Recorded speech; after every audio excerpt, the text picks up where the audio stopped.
Do you want to know about the people who were in the royal box today? Who is in the royal box today? It was a big one today. Queen Camilla was here. Ooh. Full Queen of England, simply strolling the grounds of Wimbledon, walked herself over to court number one to go take in the action of Lorenzo Musetti and Taylor Fritz, two people I would love to know if she knew their names before today. I would love to know, were they aware that the Queen of England had just happened to show up to their... They were not aware because it's so unusual for anybody who would be in the royal box to be on court one. And my girl did the wave today in the crowd. So just a woo as it goes by. She was That's amazing. Fully in on it.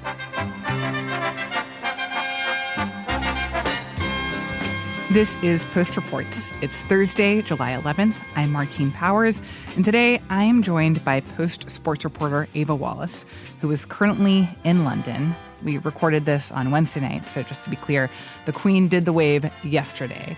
But Ava is there eating strawberries and cream, perhaps wearing white, doing all the things that one is supposed to do when you are at Wimbledon. I have had strawberries and cream, but I am wearing a black sweat-proof dress and shoveling ham sandwiches into my face mostly because that's the life of a sports writer on the road, you know? It's very glamorous. I can imagine.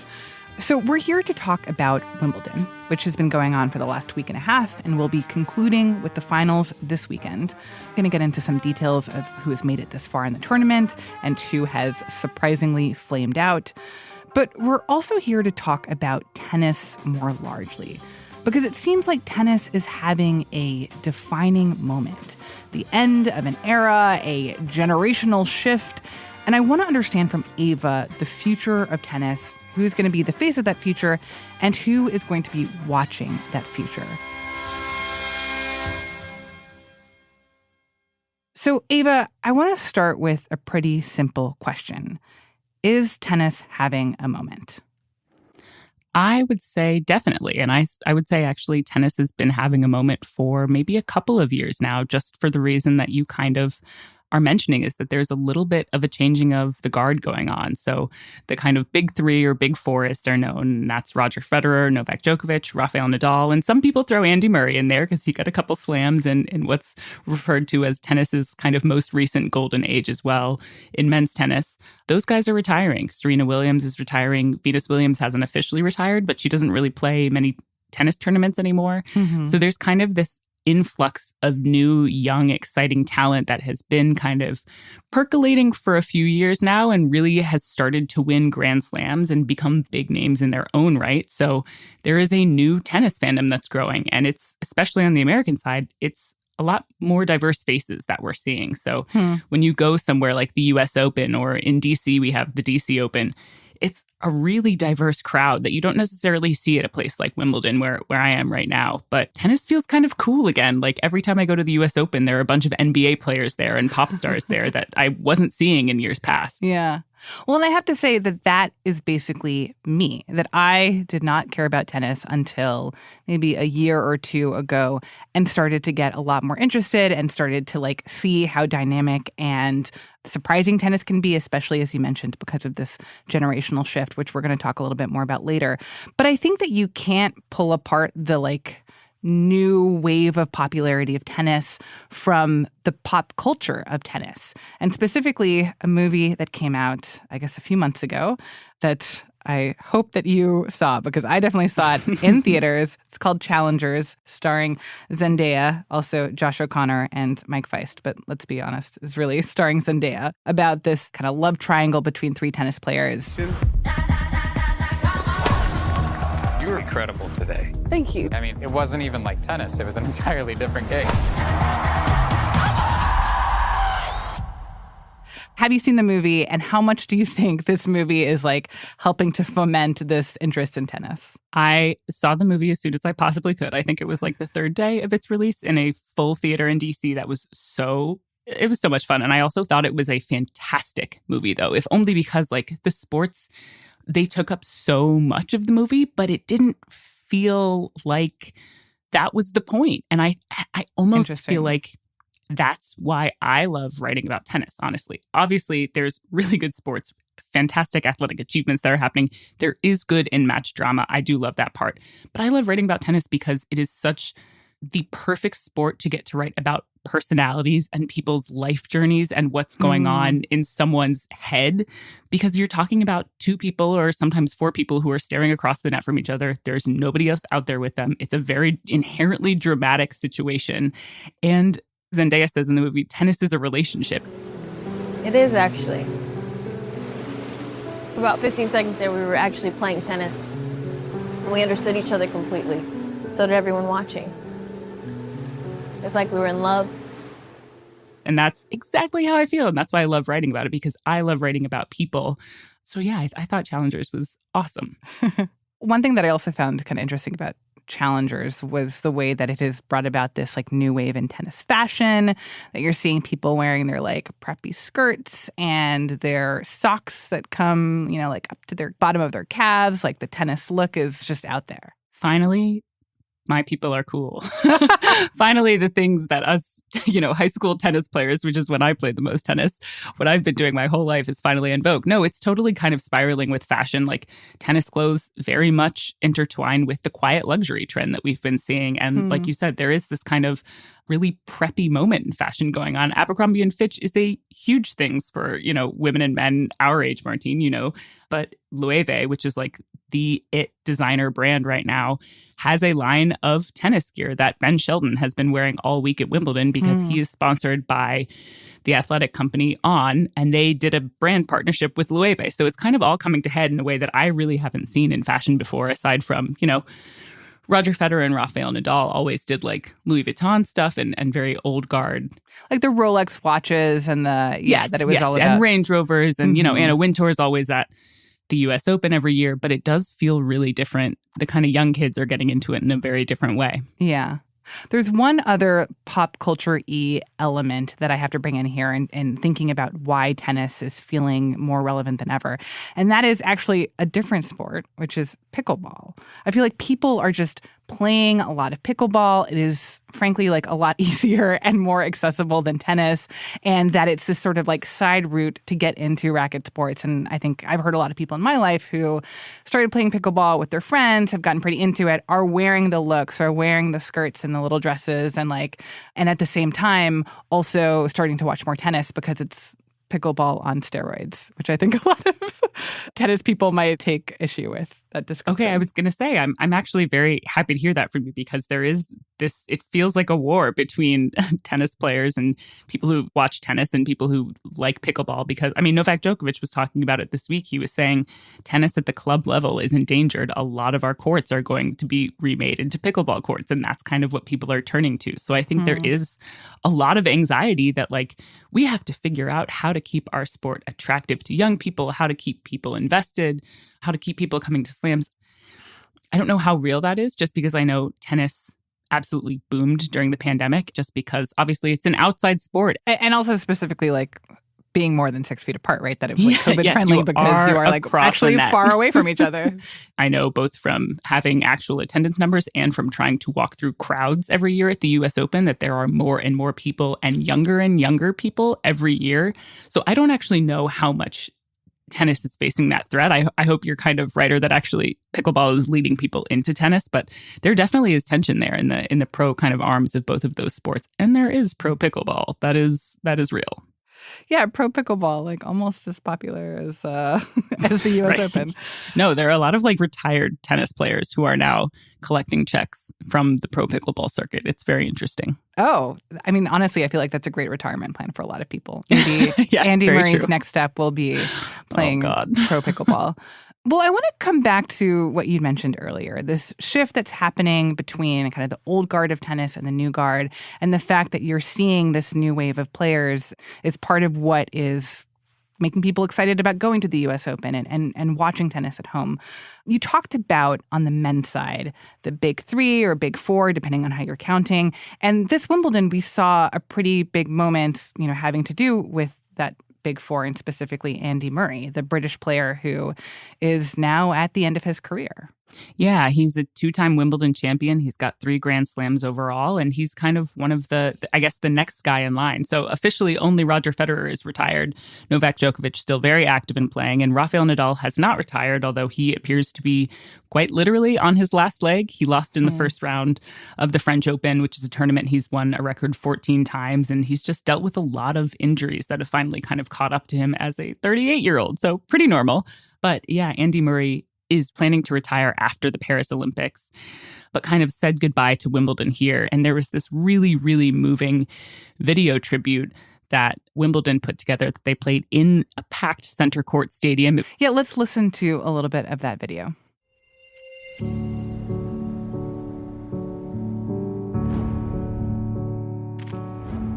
It is a journey that few get to make. From young dreams Doesn't really bother me what I do, just as long as I'm playing. to centre stage, I'm Andy. How are you? I felt a little bit of pressure. I think I dealt with it. An English kid won the US Open Junior. to centre court. I'm going to cry again. Wait, but why are they playing the song from the trailer of The Social Network? Like, Oh, okay. Martini. that sad song. This is a choral rendition of Creep by Oasis, or Radiohead, not, oh my God, sorry. Don't, British people will come after me. It's not the right song, but the section that they pulled is, I'm sorry, this video is the best retirement video I've ever seen. It's so good. It's so good. It's so good. Oh, Venus Williams has this part where Andy Murray was like famously the only male tennis player who ever advocated for women's tennis and equal pay. Right, because there was a moment right in an interview several years back where some reporter was like, "You're the first tennis player ever to do like so and so," and he was like, "No, I'm the first man to do it. Like Venus and Serena have done it way before me." Yeah, and Venus Williams has this line that said, "You fought for yourself and you fought for others," and I was just like, "Oh, Venus." And did you fight for others? Sam is the first U.S. player to Male player. I beg your pardon? Male player. Success. Well, I think what part of the emotion in this video and in this moment of saying goodbye to Andy Murray, or close to goodbye, I know that he's going to be in the Olympics, is that this is not just about Murray. This is about like this generation of athletes who are saying goodbye. Nadal, and then Djokovic is the only of those big four who remains still playing and still winning in a consistent way. Tell me a little bit about that. Novak Djokovic, he has been very controversial over the years and not necessarily like beloved by tennis people or really people in general who have seen some of his worst moments. And he's kind of reaching this late stage of his career and navigating that. Yeah, just today, he became just one of 5 men who has made a Wimbledon semifinal over 37 or older. So he is still trucking, and he is doing so kind of miraculously without too much injury. So he tore his medial meniscus in his knee at the French Open, had surgery on that on June 5th, and is playing as if there's nothing wrong with him. And that's kind of always been one kind of the defining things about Novak Djokovic, aside from the fact that he was never as beloved as Roger Federer, Rafael Nadal, Andy Murray, was that he knew that the thing that he had to do to beat those 3 men, and specifically Federer and Nadal, was he had to be able to outlast them in 5-set matches and outlast their careers. And the things this man does for his body is pretty famous, just from how strict he is with his diet to how strict he is with his stretching regimen. Like, he really has crafted kind of the perfect robotic tennis player. And it's really incredible to see him. He'll be trying to tie Roger Federer's men's record of 8 Wimbledon titles this year. And if he wins, that would also give him 25 Grand Slams, which is the most anyone has ever won. Wow.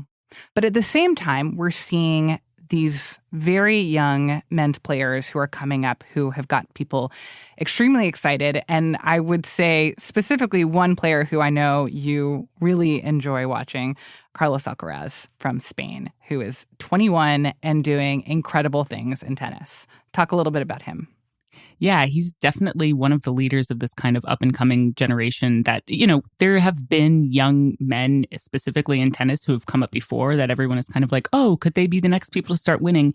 This is the first generation of young men that we're actually seeing win slams. And Carlos Alcaraz has 3 of them already. And he is the only tennis player in history who won his first 3 Grand Slams on all 3 different surfaces. So he won the US Open, Wimbledon, and then this most recent French Open. And that's kind of him in a nutshell, is that this guy can do it all. He can play on hard court. He can slide on clay. He can execute the perfect drop shot on grass. And he can kind of do it all within one match. So he is absolutely electric. And he's so much fun to watch. I mean, he almost reminds me a little bit of like a cartoon character, just the way that he like bounces from one side of the court to other and is like smiling and happy even in like the fourth hour of these matches. Yes.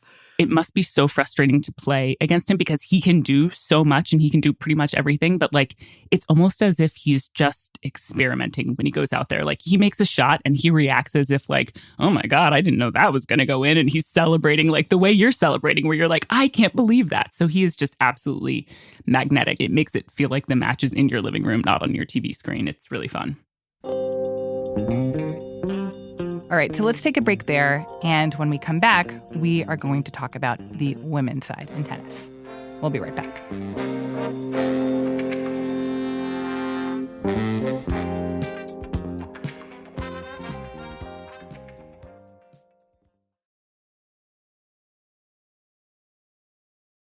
So, Ava, let's talk about the women in tennis right now.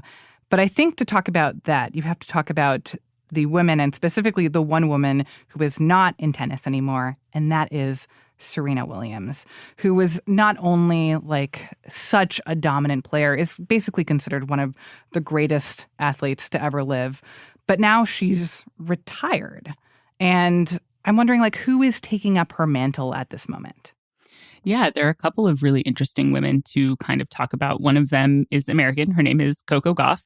She's a young Floridian, someone who won the U.S. Open last year. That was her first Grand Slam title. And she's really kind of a very modern sports star. She's outspoken. It feels like she always says the right things on social issues and on issues in tennis. And she's well-read and clued in and has this great bubbly personality and is on TikTok. So she feels very much like a good face to be one of the leaders of women's tennis, as is the current world number one, Iga Świątek, who is a Polish wizard on the clay, I would say. So she's got 4 French Open titles already and is just really fascinating to watch play tennis because she always puts on a clinic. She is emotional and she is really fun to actually talk to in kind of press conferences because she also likes to talk about books and weird hobbies and things, but she gets on the tennis court and it's like, I haven't really seen someone focus the way she focuses, maybe since Novak Djokovic, honestly. And then she plays on clay as if she's Rafael Nadal. So she's just a baller. It's really fun to watch her play tennis, and she struggles on grass and she can struggle on hard courts. So there's this time of year where you see her just absolutely bulldoze through everybody, and then you kind of realize she's human, and it's interesting to watch, to ride the roller coaster with her. Because she lost pretty early in Wimbledon. I mean, she's not around anymore even for the semifinals. Yeah, she was eliminated in the 3rd round, big upset, and she never made it past the quarterfinals at Wimbledon. It's kind of her white whale, and it's very funny. She's very clued in, and she does a lot of work with a mental coach who travels with her, has traveled with her for years, and it's really interesting sitting and doing an interview with her, and she will answer your questions very respectfully and give you a little insight, and never enough that she's going to put her own mental health in danger. She's very modern that way too, actually. She's really clued into the mental side of the game. So it does feel like there's some dynamism here with like new women who are coming on the scene and athletes who are really resonating with audiences. But at the same time, it feels like no one is really clearly like the dominant face. And I wonder what you make of that. Is there a concern here that, especially when you look at Grand Slams from the last few years, and it's sort of all over the place, that Iga Świątek is winning a few and Coco Gauff is winning one, and you know there are plenty of other players, especially from Eastern Europe, who are like each winning 1 or 2 on their own, but that there's not really like the face of women's tennis right now. And I wonder if that's a vulnerability for women's tennis right now, that there isn't someone who's like clearly the mega star the way that the men's side both still has Djokovic around and also has Alcaraz to kind of like be the figure that everyone wants to show up and see. You know, it's a tough question. I feel like if you ask women's tennis players, the answer is generally, why wouldn't you want more really good players to choose from, to get to know, to watch week in and week out? And their kind of answer is that just because everybody got used to Serena and Venus Williams beating everybody for truly an unprecedented period of time, pretty much in any sport, not just in tennis, but certainly in tennis, doesn't mean that women's tennis isn't worth watching. And there's so many different types of players and personalities to get to know. And it really does. There's always kind of this almost stereotype that, all the top seeds at Grand Slams always fall early in the second week or late in the first week. And these players, when you ask them about that, will say, yeah, anybody can win at any given day. And so there's not, even before Serena and Venus, there's not that dominant figure like Steffi Graf or Chrissy and Martina, but there are kind of rivalries developing between like Iga Swiatek absolutely owns her career record over Coco Gauff. So it's interesting to see, okay, how is Gauff going to adjust her game? Because she's going to have to beat Iga to one day win more Grand Slams than just the US Open.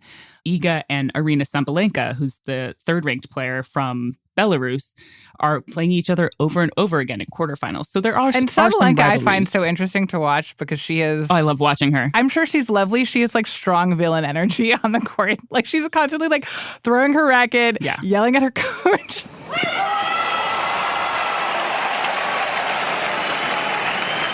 And once again, we hear from the white-hot emotional furnace that is Sabalenka. She is lovely, and she really wants to make people laugh when she talks to them. And it's in a way that's like so disconcerting because you're like, I just watched you scream at yourself for 3 hours, and now you're trying to tell me a joke. I love watching her kind of pseudo-emotional breakdowns every match that she plays. It's really fun. I don't know. It makes me feel like I'm feeling the same frustrations and kind of living the match with her. Interesting. Ava, you mentioned earlier, these questions of gender equity that continue to plague tennis, the fact that Andy Murray has spoken out on that. Where is that conversation at right now? When we look at the big matches that everyone's watching and Grand Slams, are female athletes being paid the same as male athletes? And like, what is the sense of whether like women's tennis has really staked its claim as a real equal to men's tennis in terms of how it's like treated? Yeah, so at the Grand Slam level, which only happens 4 times a year, the purses that these tournaments are handing out are equal, and they weren't always that way, actually. Venus Williams was the one who kind of pushed Wimbledon to say, you're the last tournament that doesn't afford us equal prize money. You have to start doing that. So at the Grand Slams, definitely. And tennis has always had this reputation, and it's why there have been so many successful American women's tennis players, that it's one of the few sports where you actually, as a woman athlete, can make as much money as the men. And that's, we're talking millions and millions of dollars. Like the winner of Wimbledon this year will get a check for 2.7 million pounds. But there's also so many more tournaments that kind of both rank and file tennis players and big names spend most of their year competing.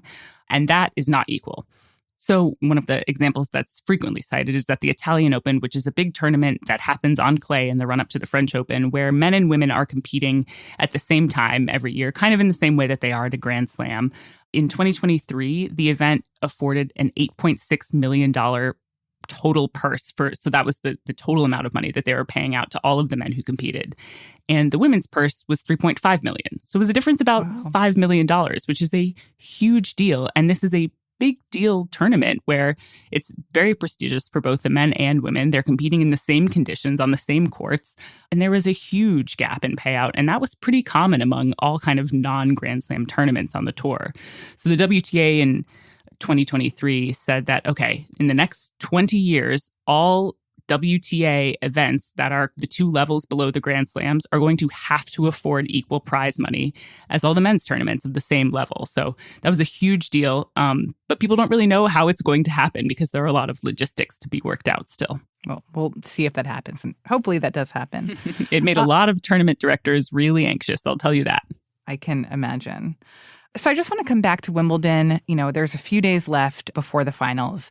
And for people who want to watch and are like ready to have their Pimm's cup and their strawberries and cream at home, what is your advice for watching Wimbledon? And what is your advice for watching tennis generally, of enjoying it? And what do you think people should be looking out for if they're trying to get more into this sport? I think the most fun way to do it is honestly to pick your player. Kind of watch casually for a while. That's cool. But once you feel like you have an understanding of maybe 5 men's players, 5 women's players, say, okay, this is going to be my guy. The nature of tennis means that 1 week out of the year, at least, your guy or your girl is going to be winning a tournament. And I find it most fun to stick with tennis that way. And that's how most people who've come to tennis in the past 20 years or so have done it, right? Like they picked, I'm a Federer fan. I'm a Nadal fan. Serena's my person. I loved Maria Sharapova, all of these things. So I think it's really fun to invest in players that way. And there are so many good characters. One that we haven't talked about, Daniil Medvedev. He's the 5th seed at Wimbledon. He's playing Carlos Alcaraz. This guy is one of the funniest, most thoughtful athletes that I have covered in my career. He kind of burst onto the scene first. I believe it was the 2019 US Open where he totally played the heel to the New York crowds, did not back down, became the villain, eventually won everybody over so that by the end, when he was playing the final against Rafael Nadal, everyone was rooting for him. And he's just one of the most compelling characters, this Russian guy who has a mostly French team and lives in Monaco. And he's really fun. I would never in a million years have pegged you as a Medvedev fan. Oh, he's also just like, the really fun thing about tennis is they don't look like football players. They don't look like basketball players. They do come in all different shapes and sizes. So when you get somebody like Medvedev or the current world number 1 Jannik Sinner, who are just so lanky and you're like, you look like you shouldn't be able to whip a forehand or serve a 130-mile-an-hour serve. And then you're like, oh no, tennis isn't really that much about muscle and bulk. It's more about the lever action you've got going on in your arm. So it's really fun to watch. And the strategy and the thinking and like knowing how to like deliver your punches in the right moments in the right ways. Absolutely, those things. But I just mean like when you're looking at a shot in person and saying, how is this guy delivering this much power? It's really kind of more from the torque action that they get. So it's really fun. But that's my advice. Pick your player, pick one on the women's side, pick one on the men's side, and just ride with them. And that's how you got to do it. And what's great is that there are a few more opportunities to watch some highlight reel, big name tennis this summer. Obviously, there's the US Open at the end of the summer, but even sooner than that is the Olympics, where, Ava, you are going to be covering. Wow, Martine, it's almost like you're a pro. That was a beautiful segue. Yes. Yes, tennis is going to be really fun at the Olympics. It's really different because usually, so the year progresses based on the surface. So you play the French Open, which is on clay. Then you go to grass, where at Wimbledon. And then you go to hard courts, which is a lot of tournaments in North America leading up to the US Open. And this year after Wimbledon, everybody's going back to Paris to play at Roland Garros, where there is red clay. And because a lot of people, a lot of non-Europeans don't grow up on red clay, it's really hard to get the movement pattern down. So you're literally playing on dirt, which means a lot of times you have to slide. It's really slippery. So the movement is totally different. There's going to be a lot of injuries. There's going to be a lot of drama. I think Iga Swiatek is probably going to win a gold medal, but it's kind of the talk of the tennis town too. I wonder if everybody's going to show up to the US Open a little bit banged up, but I certainly will because I'll have been in Paris for 3 weeks. It does sound like an exhausting, but also pretty awesome schedule to go straight from London off to Paris for the Olympics. But one thing that I wanted to talk about before we wrap this up is you have an announcement to share about what you will be up to during your time in Paris covering the Olympics. They are taking this writer and turning me into a podcaster, Martine. So from the Olympics, I'm going to be doing a regular podcast for the Post, the Sports Moment podcast, where we're going to be coming to you regularly throughout the games. And it's not just breaking down the action of the previous night, although we're going to do a lot of that. But I'm really hoping to take people into Paris, behind the scenes, talk about what it's like to be there during the games and also to be a reporter who's working the games. It's kind of an assignment unlike any other. And it's also a really, really interesting chance to experience a city that's going through something that only, this is the first time Paris has hosted the Olympics in 100 years. So I'm fascinated with how it affects Parisians and what happens to the place that the Olympics is going to be in. So I hope to provide all of those really good details and take people kind of along with me. Well, Ava, I just can't wait to start listening to your coverage from Paris. And folks will be able to hear that coverage in a couple of ways. In the Sports Moment podcast, which you can listen to the trailer, which drops tomorrow. Folks should definitely check that out. And also, you will be our voice on Post Reports talking about the Olympics and talking with me. So I look forward to having more of these conversations. Thank you for letting me go on and on about tennis. It's my favorite thing, really. Ah, yes. Love it. Let's do it again soon.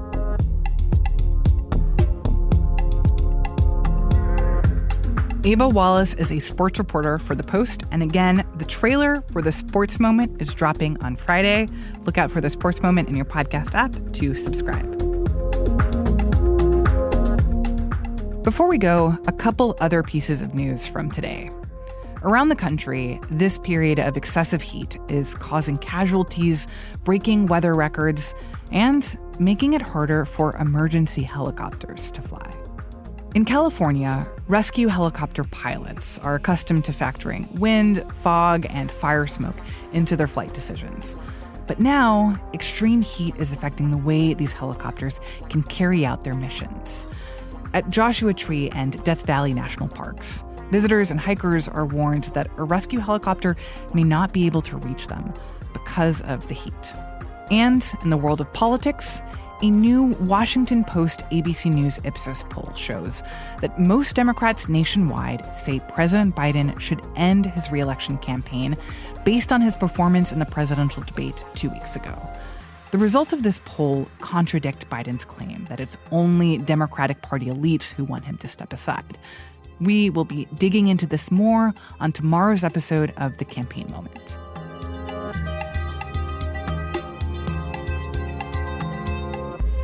That's it for Post Reports. Thanks for listening.